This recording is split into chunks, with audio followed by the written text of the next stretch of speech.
A woman returns to her hometown to uncover the truth about her mother's mysterious death. A courageous journalist. But as she unearths hidden secrets, she faces an enemy so powerful it could destroy everything she loves. Clara looked out of the bus window as it moved slowly towards San Vicente. The landscape was a reflection of the time that had passed. Buildings worn by the salt wind, cobbled streets full of stories, and the sea in the background, dark and mysterious. The last time she had been there, she had been a teenager full of dreams. But now she returned with a mixture of uncertainty and determination. That city, where she had grown up, held memories that she had never managed to bury. The image of her mother, Teresa, was still as vivid as ever, a strong woman, an investigative journalist whose voice resonated in the corners of justice and truth. Clara remembered the nights when Teresa would come home late, with a tired but satisfied smile, after confronting the powerful local tycoon, Antonio Braga. However, that very commitment had cost her her life. Years later, the mystery of her death remained unsolved, and Clara felt that the answers were hidden somewhere in San Vicente. Arriving at the modest guest house where she would be staying, Clara quickly unpacked, not wanting to waste any time. Among her belongings, she kept the only thing that still connected her to her mother, a worn-out diary filled with notes, thoughts, and unfinished clues about Teresa's investigations. That diary was a silent witness to her mother's final days, and the reason Clara had decided to return. "This is where it all began," she muttered to herself. That night, Clara went for a walk to clear her mind. The streets of San Vicente seemed darker and more dangerous than before. The murmur of muffled conversations and the echo of her footsteps were the only company on the way. As she turned a narrow corner, she felt someone following her. A group of young men emerged from the shadows. "Give me your bag," one of them ordered in a threatening tone. Clara's heart raced, but she tried to remain calm. "Please, I don't have much," she said as she handed over her bag. But the leader of the group quickly searched through it, pulling out Teresa's journal. "What is this? Is it worth anything?" he asked disdainfully. Before she could answer, the assailants disappeared into the darkness. Clara stood frozen for a moment, feeling a mixture of fear and rage. Losing the diary was like losing her mother all over again. She returned to the boarding house with shaking hands, unable to sleep. As she stared at the ceiling, a persistent thought invaded her. She had to get that diary back, not just for her mother, but for everything it represented. Despite the fear that had settled in her chest, Clara decided that she was not going to let that incident stop her. San Vicente had secrets, and she was determined to uncover them. Dawn in San Vicente came accompanied by a thick fog that seemed to reflect the confusion in Clara's mind. After a sleepless night, she decided to seek help. If translated from Spanish to English, www.onlinedoctortranslator.com. If she wanted to get her mother's diary back, she would need more than courage. She remembered that Renato, an old friend of Teresa's, still lived in the city. He was a journalist like her mother, and perhaps he had some clue about the secrets the diary contained. Renato worked in a small office in the city center, surrounded by piles of yellowed papers and faded photographs. When Clara walked through the door, he looked up, his eyes filled with surprise and melancholy. "Clara, how long it's been?" he said, with a mixture of joy and sadness. After a brief exchange of greetings, Clara explained what had happened. Renato listened attentively, nodding occasionally, and when she mentioned the diary, a flash of concern crossed his face. "That diary? Your mother always said it was her life insurance. If it really contains what I think, you can't let it fall into the wrong hands." Clara looked at him seriously. "What do you know about that, Renato? I've always felt that my mother's death was not an accident, and this diary could confirm it." Renato sighed deeply, pulling an aged envelope from a drawer in his desk. "Your mother was brave, but she also knew she was playing with fire. Antonio Braga is not just a tycoon, Clara. He controls this city like a puppet master. Years ago, Teresa uncovered a money laundering scheme linked to him, but she never got the chance to publicize it. The case was buried along with her." Clara clenched her fists. Every word from Renato was like a dagger that aroused in her a mixture of anger and helplessness. "So my mother died for standing up to him, and nobody did anything?" Clara's voice broke at the end. Renato looked down. We didn't have enough evidence, and Braga has the police, the judges, and even the media under his control. But if your mother left something in that diary, it could be the key to unearthing the truth. Clara's determination grew stronger. Recovering the diary was not just a personal act, it was a step toward the justice her mother never received. However, the weight of that responsibility was enormous, and the fear of failure constantly assailed her. Before parting, Renato offered her some advice. Be careful, Clara. This city hasn't changed. Any wrong move could put you in danger. Clara left the office with a mixture of hope and concern. As she walked through the bustling streets of the center, she noticed how some eyes were fixed on her, as if the shadows of the past were beginning to come to life around her. The echo of Renato's words resonated in her mind. Braga has eyes everywhere. Even though she felt vulnerable, Clara knew she couldn't stop. Her mother's diary represented much more than just a connection to the past. It was a key piece in a puzzle that had remained incomplete for far too long. Her next mission was clear: find a clue that would lead her to the thieves and recover the diary at all costs. The police in San Vicente weren't reassuring, but she had no choice. If she wanted to get the diary back, she had to report the robbery. The police station building was as worn down as she remembered, with peeling walls and an air of abandonment that seemed to reflect the lack of justice in the city. Inside, a tired-looking officer greeted her indifferently. "What do you want to report?" he asked, barely looking up from his desk.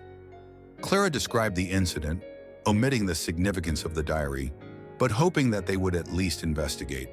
The officer took a note without enthusiasm and, finishing, heaved a sigh. "We'll put it in the log, but I make no promises. These cases are rarely solved." Clara felt frustration building in her chest. "Aren't you even going to try to find those responsible?" she asked, raising her voice. The officer looked at her with a mixture of annoyance and resignation. "Miss, in this city, there are bigger things than a simple robbery. My advice, drop the matter and get on with your life." With nothing else to do there, Clara left the police station feeling helpless. If the police were not going to help her, she would have to look for answers on her own. Determined, she headed to the outlying neighborhoods, where rumors about criminal groups often flowed like invisible currents. The streets were a maze of narrow passages and houses piled on top of each other. Clara asked a few passers-by, feigning interest in recovering a lost sentimental item. Most ignored her, but an older man sitting in front of a grocery store whispered something to her before she could leave. "If it was them, they'll be near the alley behind the market. But be careful, don't wander too far in." Clara followed the trail, although fear ran down her spine like a persistent shadow. When she reached the alley, she hid behind a wall and watched from a distance. There they were, 3 young men who matched the description of the attackers. They were talking and laughing, exchanging objects and money. Clara felt a mixture of anger and nervousness when she saw them. As she discreetly walked away, an unsettling feeling came over her. In the reflection of a nearby display case, she noticed a man in a dark suit following her. His step was slow, almost deliberate, as if he didn't want to hide his presence. Clara quickened her pace, trying to remain calm, but each corner she turned seemed emptier than the last. Finally, she reached the main avenue, where the lights and people gave her a momentary feeling of safety. When she arrived at the boarding house, she slammed the door shut, breathing heavily. Renato's words came back to her. "Braga has eyes everywhere." That phrase now had a different weight. The pieces were beginning to fit together, and Clara understood that it wasn't just a diary that was at stake. It was her life. Dawn in San Vicente brought with it a thick, humid air, as if the city itself breathed secrets. Clara, still restless from the previous night, decided to find Renato to advance her investigation. She knew that her mother's old files could contain answers that would lead them to the diary and perhaps to the truth behind her death. Renato welcomed her into his small office, surrounded by cluttered papers and the smell of stale coffee. "I didn't expect to see you so soon," he said, pointing to a chair next to his desk. Clara wasted no time in explaining what she had discovered about the assailants and the possible connection to a gang linked to Antonio Braga. Renato frowned, clearly worried. "That's no surprise. Braga has always used local gangs to keep the streets under control. If they have the diary, it won't be easy to get it back." Renato pulled a cardboard box out from under his desk. This is the little I managed to save after Teresa died. Some documents and notes that might be useful. Clara leaned over the table as Renato opened the box. Inside were newspaper clippings, handwritten notes, and several photographs. As he sifted through the papers, he found a note in his mother's firm handwriting. Braga, local politicians, money laundering, all connected. Money laundering? Clara asked, looking up. Renato nodded. Your mother was on to something big.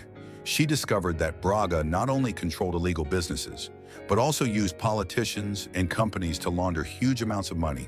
She tried to expose him, but the case was buried along with her. Clara felt a knot in her stomach.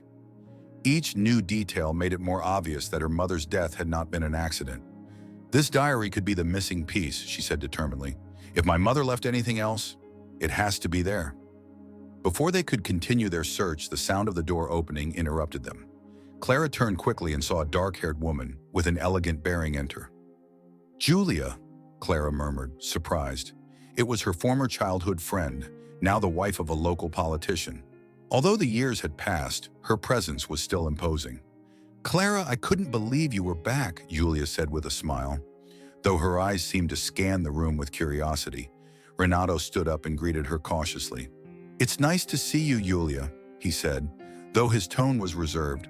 The conversation was brief and full of formalities, but something about Julia's demeanor unsettled Clara. She was friendly, yes, but also evasive. When she mentioned Antonio Braga, Julia avoided comment, quickly changing the subject. Before leaving, she touched Clara's shoulder and said in a whisper, "Be careful. Sometimes it's better not to dredge up the past." Once Julia left, Clara looked at Renato. Something's not right with her. She knows more than she's letting on. Renato nodded slowly. In this town, everyone has secrets, even the ones you least expect. Clara kept her mother's notes carefully. She knew the diary was vital, but now she felt the pieces of the puzzle were becoming more complex. Julia was an unknown, and Braga, a growing threat. But if there was one thing she had learned from Teresa, it was that the truth always found a way to come to light. The social event organized by Antonio Braga was as ostentatious as it was intimidating. Clara, dressed in a simple but elegant black dress that Renato had bought for her, she mingled with the crowd in the imposing ballroom of São Vicente's most luxurious hotel. Beside her, Julia seemed perfectly in her element, moving with studied grace as she greeted the guests. Clara watched her carefully, trying to decipher her true intentions. "Remember, stay close to me and don't draw attention to yourself," Julia whispered as she offered her a glass of champagne. Clara nodded, but her mind was focused on something else, finding clues about the whereabouts of Teresa's diary. The room was a hive of conversation between businessmen, politicians, and influential figures. Laughter and the clinking of glasses filled the air, but Clara felt that every smile hid a secret. Julia led her towards a group of men who were arguing in low voices. Among them, Antonio Braga himself. Tall, with gray hair and an imposing presence, Braga exuded power. His gaze lingered on Clara for a second, and something in his expression told her that he had recognized her. "Mr. Braga, allow me to introduce my friend Clara," Julia said casually, though her voice trembled slightly. Braga extended a hand, and Clara shook it firmly, hiding her nervousness. "It's a pleasure to meet you," he said, but his tone was icy. For the next few minutes, Clara listened intently, feigning interest in the conversation while trying to pick up any useful details. The men spoke in code, but one phrase in particular caught her attention. "Insurance is safe in the iron boxes?" Clara knew immediately that she had to investigate further. Julia, sensing her uneasiness, led her away from the group. "I don't know what you're looking for here, but this is a dangerous game, Clara," she murmured as they walked to a quieter corner. Clara looked her straight in the eyes. "You know exactly what I'm looking for, my mother's diary, and I know you know what's at stake, too." Julia looked away, but before she could respond, Braga's presence interrupted the conversation. "Miss Clara, just a moment," he said with a sharp smile. Clara felt her heart race as he approached. "Allow me a piece of advice," he continued, leaning slightly toward her. "Sometimes it's best to leave the past where it belongs. Some doors shouldn't be opened." Clara kept her composure, though her mind was filled with questions. When Braga walked away, she knew that had been a warning. But far from intimidating her, his words only strengthened her resolve. That night, upon returning to the boarding house, Clara shared what had happened with Renato. They said something about iron boxes. The diary is probably there, as a kind of insurance for Braga, she explained. Renato nodded thoughtfully. If that's true, we have a lead, but it also means that Braga knows you're after him. As Clara lay back on her bed, she couldn't get Braga's gaze out of her head. She knew that her next move had to be careful. In this power game, any wrong move could cost her everything. Night fell over San Vicente like an oppressive blanket as Clara and Renato prepared to execute their risky plan. With the information they had obtained at the event, they had tracked down a small warehouse in a peripheral neighborhood, a place where, according to Renato, the Braga gang used to hide valuable objects. Clara was nervous, but she knew she could not afford to hesitate. "Are you sure about this?" Renato asked as he checked a flashlight. Clara nodded, clenching her fists. "If the diary is there, we can't wait any longer. Every day that passes, Braga has more of an advantage." The warehouse was a dark, rundown structure, with graffiti-covered concrete walls and a rusty metal door. Through a broken window, Clara could see two men sitting at a table, laughing and drinking. One of them had a gun within easy reach, making it clear that this wasn't going to be easy. Renato looked at Clara and whispered, "Distract them. I'll come in from behind." Clara took a deep breath and, her heart pounding, walked over to the front entrance. She knocked on the metal door, the sound echoing like thunder in the night. The men immediately stood up, and one of them opened the door with a scowl. "Who are you and what do you want?" he asked harshly. "Sorry, I think I got lost," Clara said in a shaky voice, pretending to be disoriented. While the men argued over whether to let her go or question her, Renato slipped in at the back, moving carefully so as not to be seen. Inside the warehouse, Renato found several metal boxes stacked in a corner. Each one was locked with thick padlocks, but his attention was drawn to one that had the logo of Braga's company on it. Using a tool he had brought with him, he began to open it, his breathing barely audible. Suddenly, Clara heard a noise behind her. Before she could react, a strong hand grabbed her arm. "What are you really doing here?" the armed man asked, coming dangerously close. Clara tried to resist, but the man's strength was overwhelming. From inside, Renato heard the commotion and cursed under his breath. With time against him, he opened the box and found several documents, including what appeared to be a portion of Teresa's diary. He stuffed everything into his backpack and ran to the entrance, where he found Clara struggling. "Let her go!" Renato shouted, throwing an object at the man to distract him. Clara took advantage of the moment to get away, and they both ran into the darkness before the men could react. Back at the boarding house, Clara looked through the recovered papers. Although crucial pages were missing, what they had confirmed that Braga was involved in a money laundering ring. "This isn't enough," Clara muttered. She knew the showdown with Braga was just beginning. Dawn brought with it a heavy, almost oppressive silence. Clara and Renato were going through the documents recovered from the warehouse, looking for something that would help them put the puzzle together. Although the papers confirmed the suspicions that Braga was leading a money laundering network with political connections, the evidence was still insufficient to bring him down. Clara felt frustration like a lump in her chest. She had risked her life, but it was still not enough. "This barely scratches the surface," Renato said, pointing to one of the names mentioned in the documents. "Without the rest of the diary, Braga will be able to get away with it again." Clara nodded silently, but the conversation was interrupted by the ringing of her phone. As she answered, she heard a familiar voice. "Clara, we need to talk. It's urgent." It was Julia. Although Clara hesitated, curiosity led her to agree to meet. "In half an hour in the park near my house," Julia replied before hanging up. When Clara arrived at the park, she found Julia sitting on a bench, looking a far cry from her usual elegance. She looked nervous, almost scared. "Thank you for coming," Julia said as Clara sat down. "I know you must be mad at me, but I need to explain something to you." "Angry, Julia? You knew what was happening and you just kept quiet. How can you justify it?" Clara couldn't contain her pent-up rage. Julia looked down and took a deep breath before answering. "It's not as simple as you think. When I married Marcelo, I thought I could stay out of it. But Braga has power over all of us. Marcelo has been working for him for years, and I couldn't risk it. Clara felt a mix of betrayal and pity. You knew my mother died for standing up to him, and yet you decided to stay silent. Julia looked at her with tears in her eyes. I know, and I'm sorry, but it's not that easy to face someone like Braga. He has eyes everywhere and ways to destroy those who defy him. But I can help you. I know where he keeps some of his evidence. Before Clara could answer, Julia stood up and hurriedly left, leaving Clara with more questions than answers. Back at the boarding house, Clara shared what had happened with Renato. She knows something important, but how can I trust her after all this? Renato, more pragmatic, replied, if he can give us access to the evidence, it doesn't matter what he's done in the past. We need that evidence to have any chance.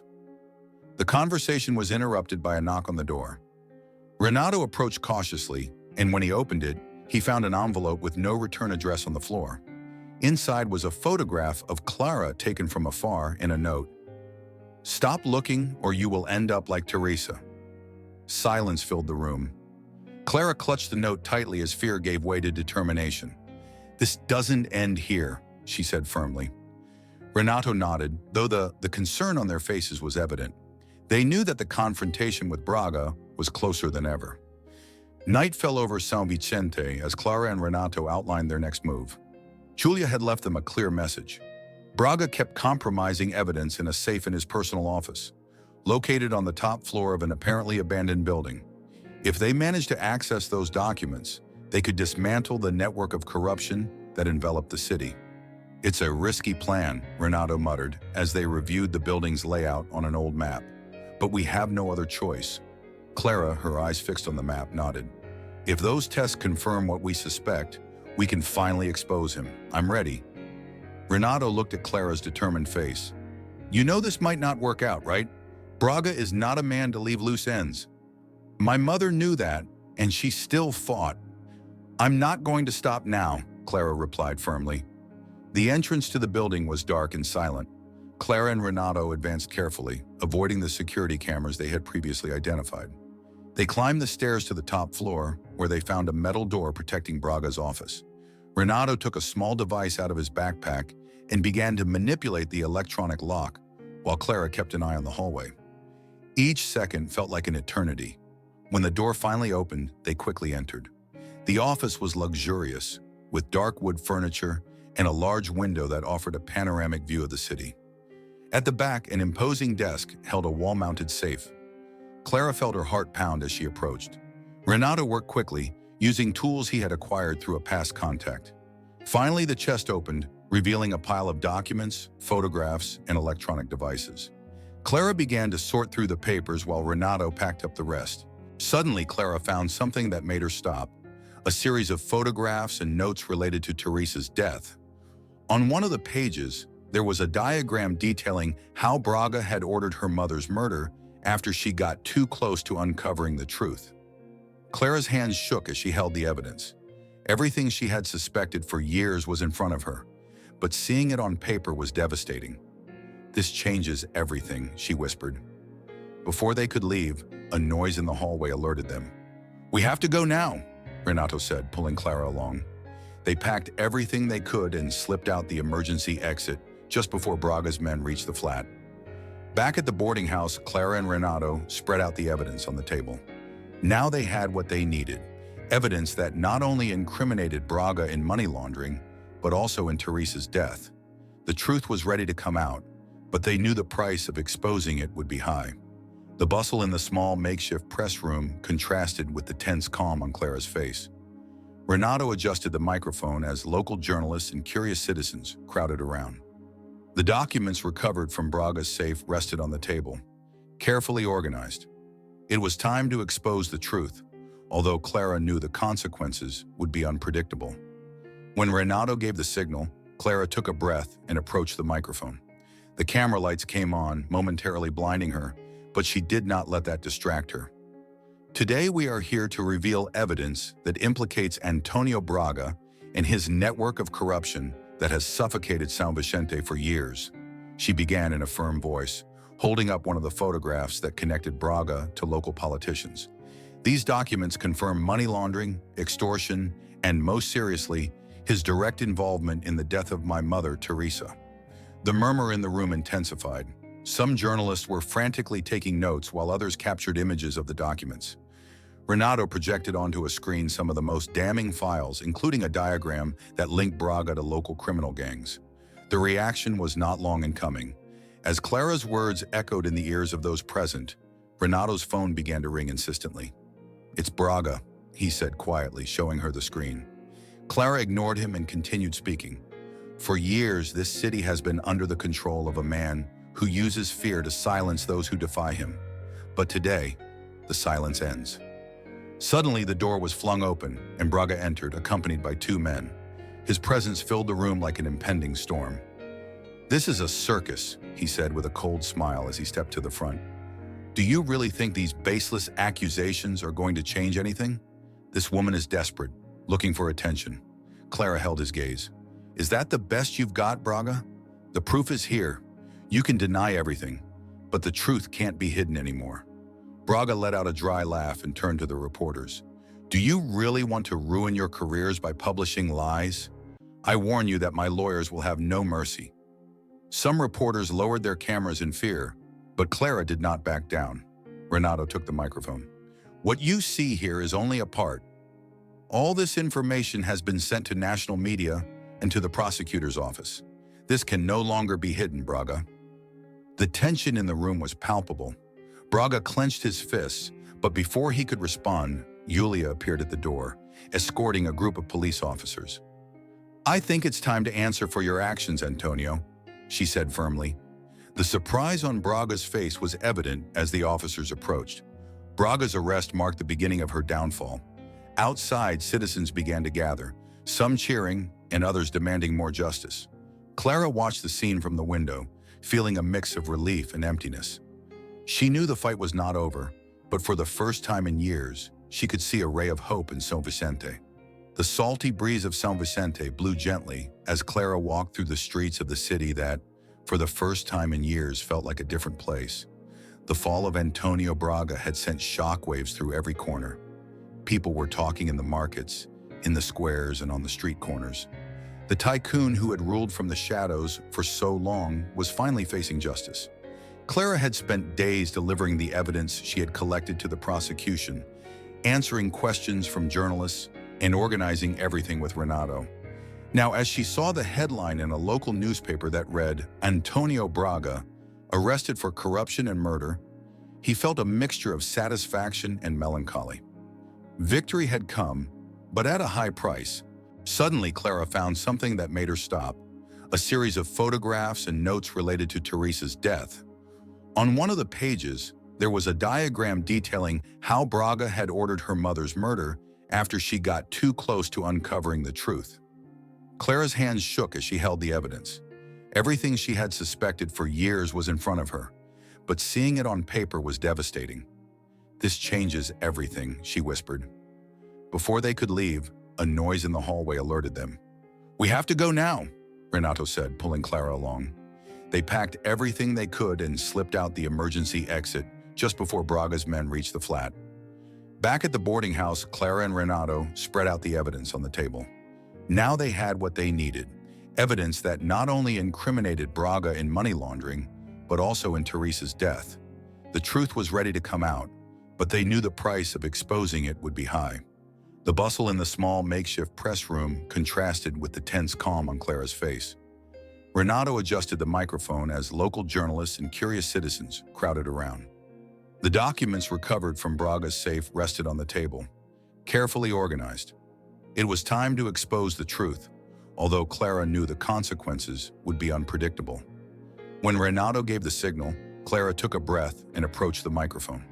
The camera lights came on, momentarily blinding her, but she did not let that distract her.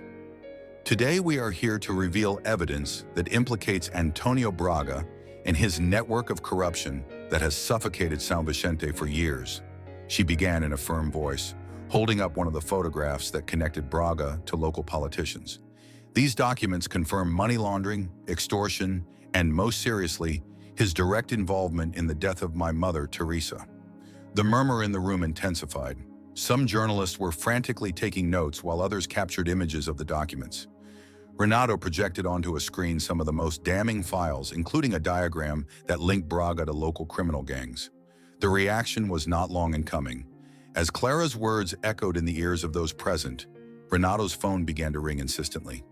"It's Braga," he said quietly, showing her the screen. Clara ignored him and continued speaking. "For years, this city has been under the control of a man who uses fear to silence those who defy him. But today, the silence ends." Suddenly, the door was flung open, and Braga entered, accompanied by two men. His presence filled the room like an impending storm. "This is a circus," he said with a cold smile as he stepped to the front. "Do you really think these baseless accusations are going to change anything? This woman is desperate, looking for attention." Clara held his gaze. "Is that the best you've got, Braga? The proof is here. You can deny everything, but the truth can't be hidden anymore." Braga let out a dry laugh and turned to the reporters. "Do you really want to ruin your careers by publishing lies? I warn you that my lawyers will have no mercy." Some reporters lowered their cameras in fear, but Clara did not back down. Renato took the microphone. "What you see here is only a part. All this information has been sent to national media and to the prosecutor's office. This can no longer be hidden, Braga." The tension in the room was palpable. Braga clenched his fists, but before he could respond, Yulia appeared at the door, escorting a group of police officers. "I think it's time to answer for your actions, Antonio," she said firmly. The surprise on Braga's face was evident as the officers approached. Braga's arrest marked the beginning of her downfall. Outside, citizens began to gather, some cheering and others demanding more justice. Clara watched the scene from the window, feeling a mix of relief and emptiness. She knew the fight was not over, but for the first time in years, she could see a ray of hope in São Vicente. The salty breeze of São Vicente blew gently as Clara walked through the streets of the city that, for the first time in years, felt like a different place. The fall of Antonio Braga had sent shockwaves through every corner. People were talking in the markets, in the squares, and on the street corners. The tycoon who had ruled from the shadows for so long was finally facing justice. Clara had spent days delivering the evidence she had collected to the prosecution, answering questions from journalists, and organizing everything with Renato. Now, as she saw the headline in a local newspaper that read, "Antonio Braga, arrested for corruption and murder," he felt a mixture of satisfaction and melancholy. Victory had come, but at a high price. At the pension, Renato was waiting for her with a cup of coffee and a stack of documents. "You know this doesn't end here, right?" he said as he pointed at the papers. "Braga's network is bigger than him. There are politicians, businessmen, and many other figures involved. If we want real change, we have to move forward." Clara nodded slowly. "I know, but I also know that this is just the beginning. For years, São Vicente has been silenced, and now it has a chance to regain its voice." The sound of a notification on her phone interrupted their conversation. It was a message from Julia. Clara read it carefully. "Thank you for not giving up. I may never be able to fix what I did, but I hope this city has a better future." Clara sighed. Although she had partly forgiven Julia for her collaboration in the fall of Braga, she still felt that their paths could not cross again. Before leaving, Clara picked up her mother's journal, now restored with the pages salvaged. She ran her fingers over the worn cover, remembering the nights when Teresa would write in silence, always with a determination that Clara now fully understood. "This is for you, Mom," she murmured as she put the journal back into her backpack. On the way to the main square, Clara noticed something different about the town. There were fewer looks of fear and more glimmers of hope. A group of young people were passionately discussing the next steps to improve the community. Clara paused for a moment, smiling as she heard the enthusiasm in their voices. The seed of change had been planted. Renato caught up with her in the square, carrying a new bundle of papers. "Ready for the next battle?" he asked with a smile. Clara looked at him, and for the first time in a long time, she felt like she was exactly where she needed to be. "More than ready," she replied. As the sun set over São Vicente, Clara allowed herself a moment to reflect. She had come seeking answers about the past, but she had found something else, a purpose. Her mother's struggle had not been in vain, and now she carried on that legacy. With Teresa's diary in hand and an uncertain future ahead, Clara took another step toward the path she had chosen. The fight for the truth was just beginning. Clara's story teaches us that the truth, though painful and dangerous, is always worth seeking. Sometimes facing the shadows of the past not only brings justice, but also reveals an inner strength we didn't know we had. What would you have done in her place? Would you have the courage to face a powerful enemy, to stand up for what you believe in? Reflect and share your answer. Click on the video that appears on the screen to continue this exciting journey of self-discovery and inspiration. If you haven't already, subscribe to the channel so you don't miss more impactful stories like this one. Thank you for joining us, and see you in the next video.